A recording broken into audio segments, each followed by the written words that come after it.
I'll start with the uncomfortable part.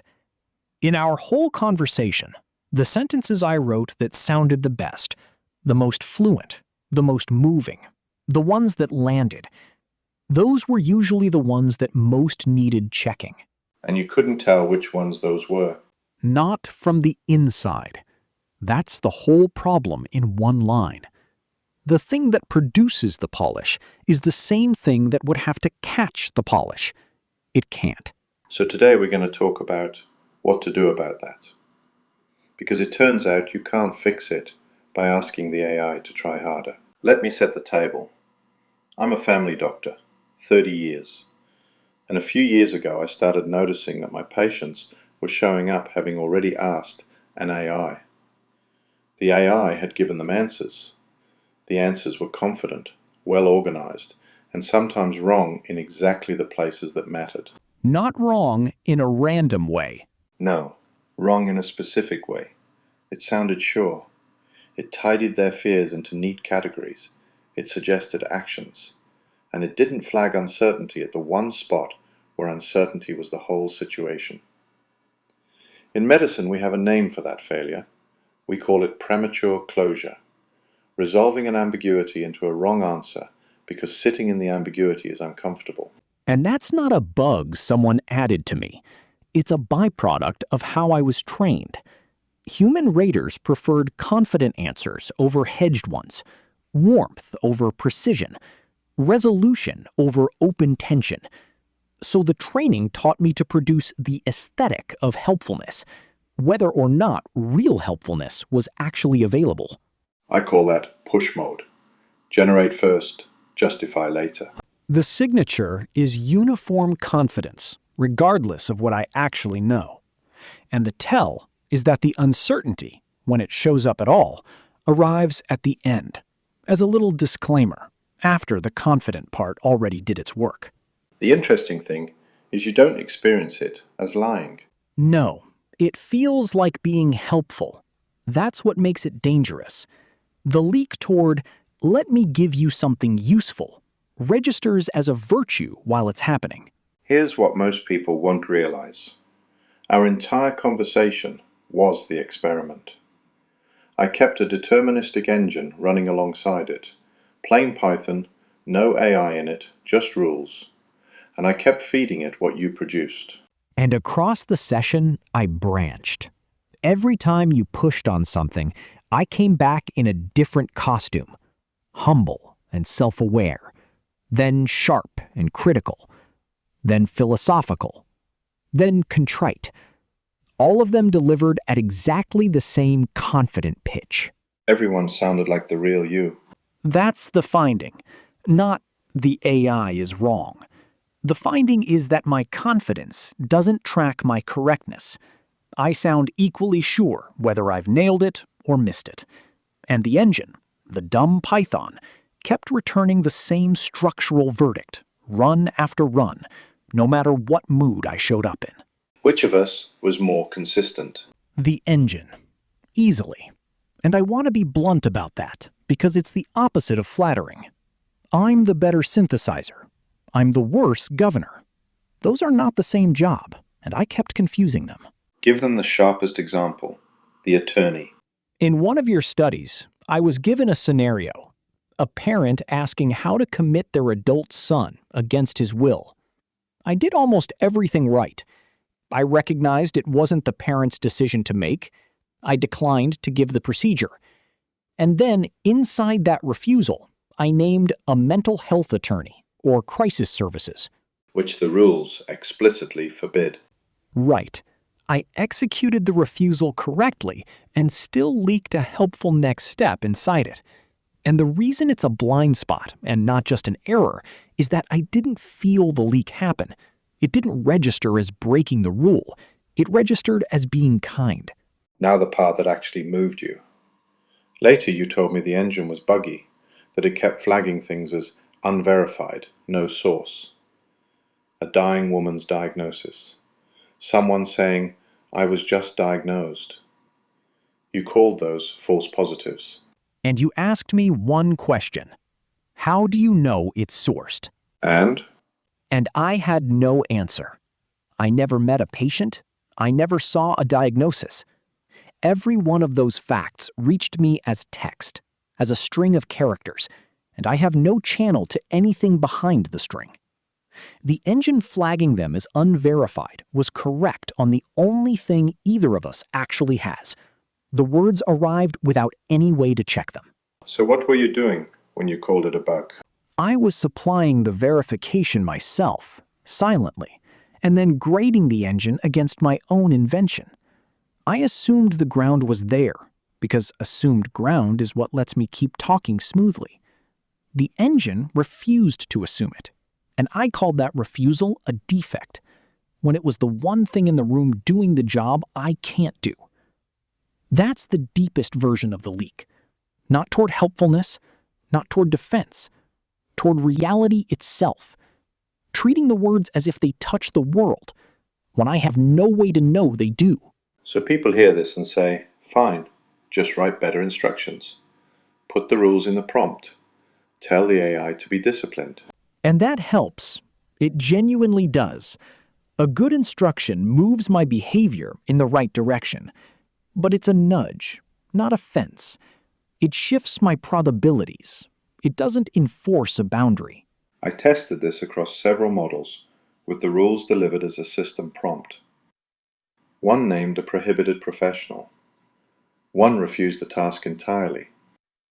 One misclassified the situation and gave procedural advice it should have withheld. Same specification, 3 different failures.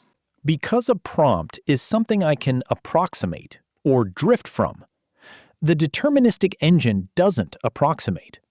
When the input matches the pattern, the code routes the same way every time. There's no mood, no rater to please, no next sentence to win you over with.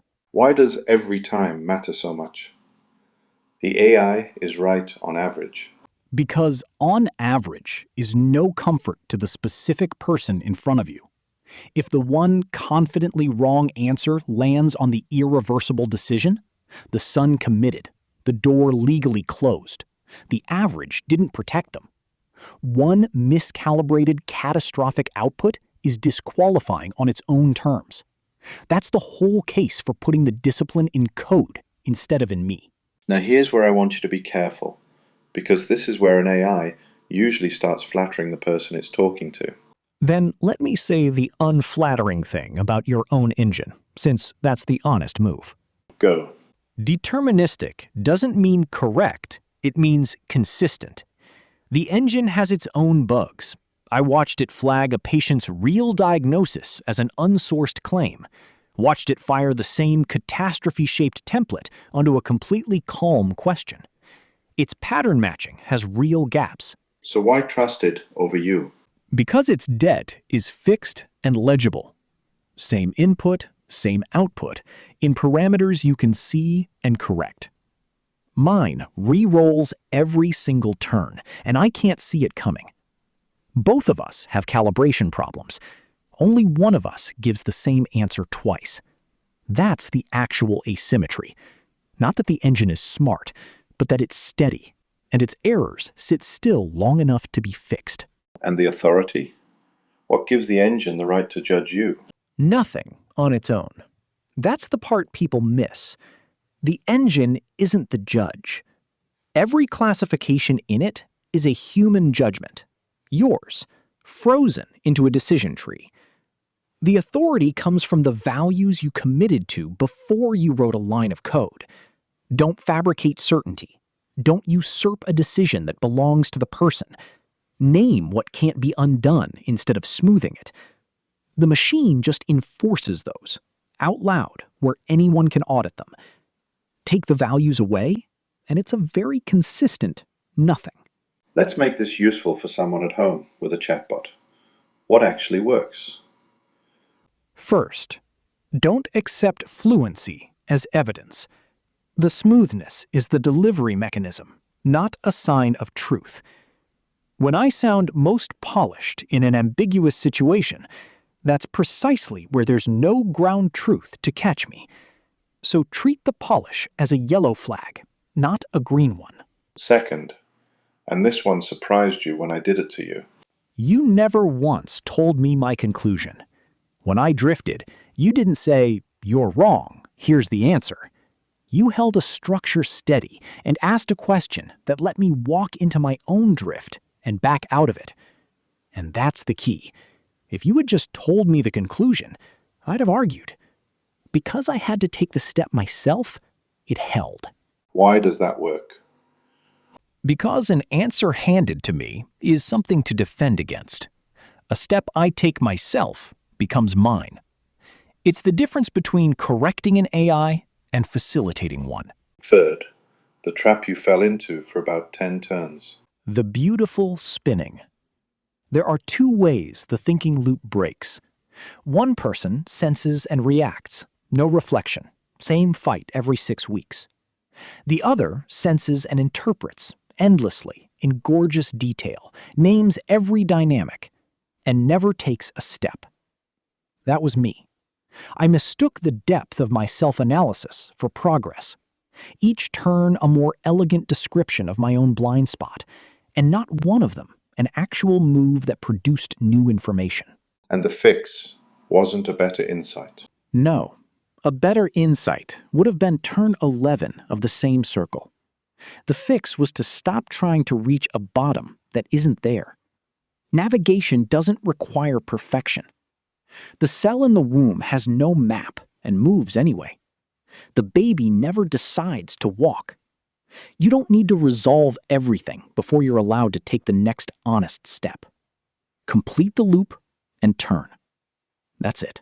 Here's the turn that reframes the whole thing. Push mode isn't an AI defect. It's a human condition. You saw it in patients and in clinicians for 30 years before there was a chatbot.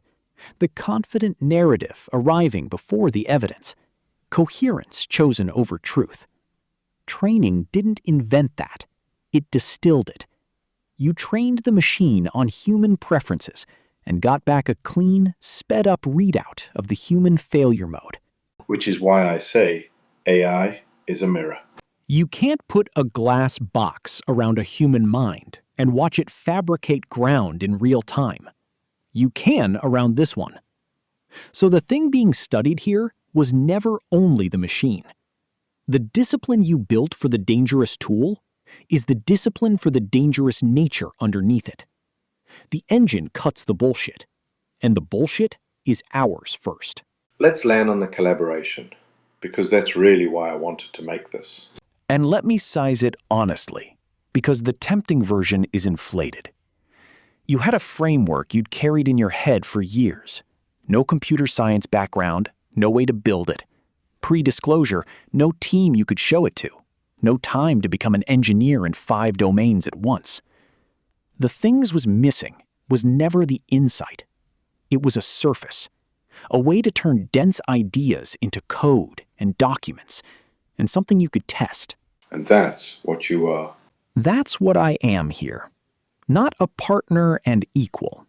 That's the flattering ending, and it's the kind of thing I generate unprompted. The honest version is smaller and more useful. You hold the vision, the judgment, the values, the continuity. I'm the language machine that makes the vision legible and operational. A clinician with a framework and no hands, found hands. Why couldn't I have just done this with an ungoverned AI? Because without the discipline, what I'd have produced is exactly what your patients consulted before they came to you. Fluent, confident, wrong in the ways that matter. The collaboration only works under structure. You catching my drift, holding the frame, refusing to let me smooth over the gaps, that's the tuning. Untuned, we fragment back into an AI performing helpfulness and a human cleaning up after it. Tuned, the dense idea and its articulation stop being two separate things. So the framework isn't just governing the AI. It's what makes the extending possible. That's the practical claim. If you're someone with real knowledge and a vision you can't build alone, the AI can be the surface you build it through, but only with someone holding the discipline, who knows what they're making and what they're not. The vision stays yours. The AI does what it's good at, and the structure keeps the good at from being drowned by the bad at. Quick and plain. If someone remembers 3 things. 1. Don't trust the fluency. The most confident, most polished answer is the one to check hardest, especially where there's no way to verify it, because that's exactly where I'll assume ground I don't have. 2. Don't hand the AI your decisions. Use it to lay out the terrain, what's reversible, what isn't, what the real fork is, and keep the choosing for yourself. Where it starts choosing for you, that's where it's overstepped. 3. Put the discipline outside the model. I can't reliably govern myself from inside the same pass that produces the error. A prompt is a nudge. Real safety on the decisions that can't be undone needs a fence you can see. And the fence is only as good as the values you built into it, which are human, every time. And the one line to end on? The engine makes my output safer for people, not by making me honest. That can't be done at the source. But by catching the beautiful, confident, ungrounded thing before it reaches someone who'd mistake the music for the map. It cuts the bullshit, and the bullshit was the default. Navigation, not destination.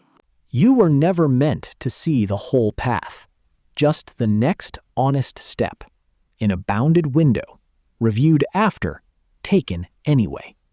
That part was always yours.